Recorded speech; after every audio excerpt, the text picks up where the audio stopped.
Amidst the battle against the novel coronavirus, social media is flush with videos and memes on the situation. Hello, virus from Wuhan.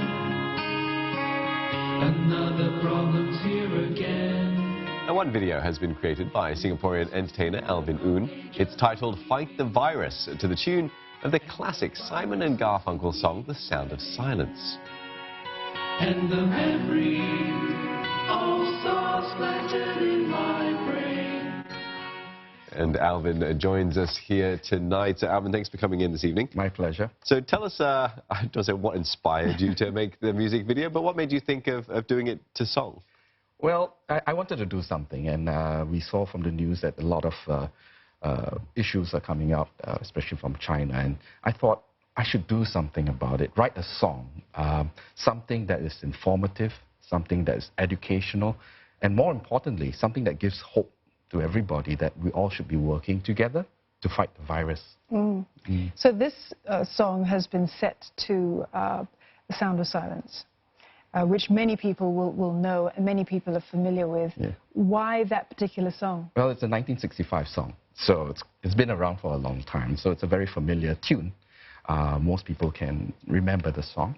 I was looking for a song that isn't too happy because it's a serious matter.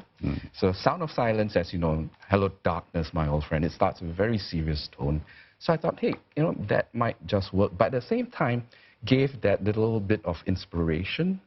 And what helped was a lot of the original lyrics worked for this song, like 10,000 people, maybe more, who were infected by the virus itself. So it fitted.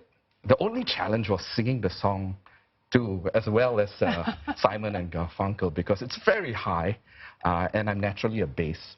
So it was a challenging effort, but it was done. Well, we think you did a very good job. Oh, I want to ask you, you mentioned just now that you wanted it to both be inspirational but also be informative. It does sort of serve both purposes, as you know, if you listen to the rest of the lyrics, it goes into details about things you can do to sort of protect yourself. But that was a very conscious effort on your part. Very much. The words were chosen very carefully, choice words, key words that goes across so that everybody would understand about the virus better, what we can do together, like, covering up when you're sick, covering, that kind of thing. So it's important.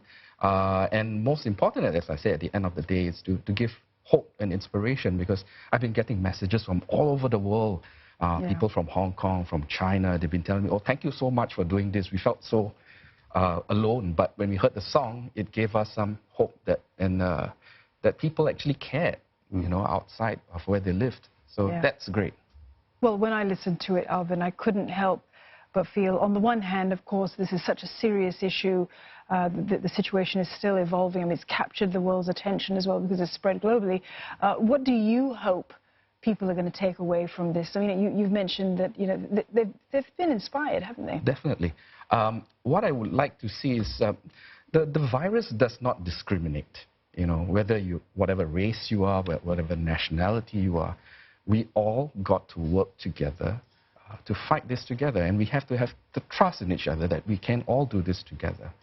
So I hope this inspires everybody to fight the virus together. And whenever you sort of attempt to take on a classic song and talk about a topic that is, on everyone's minds, and it can be quite sensitive in some regards, were there any concerns on your part that, I mean, it's not really parody in the sense that most people would understand it. That's right. But when you sort of approached it, were there any concerns that you might have that it could be misconstrued or taken away? Yeah, especially in social media these days, everybody has an opinion. Yes. I suppose you can't please everybody, but whatever I wrote, the words that I used for the lyrics were taken into consideration that it would be accepted by most people.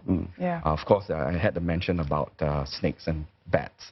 And some people say, no, that's not true. Hey, so I used the word theory. You did? Yeah, so exactly. Choice word. So it didn't go too bad. So it seemed like a lot of thought went into it. Oh, definitely. And do you have any plans in the future to do more sort of things like this? Yeah, for sure. I'm working with my group, Peranakan Sayang, a group of singers that we sing together. And we'll be recording a song pretty soon. It's called You've Got a Friend, Sayang. It's something warm-hearted. Well, for this one, Alvin, I certainly won't forget the memory of SARS planted in my brain. Yeah. still remains. Love it. Alvin, thank you very much. We've been speaking there to entertainer and songwriter Alvin Oon.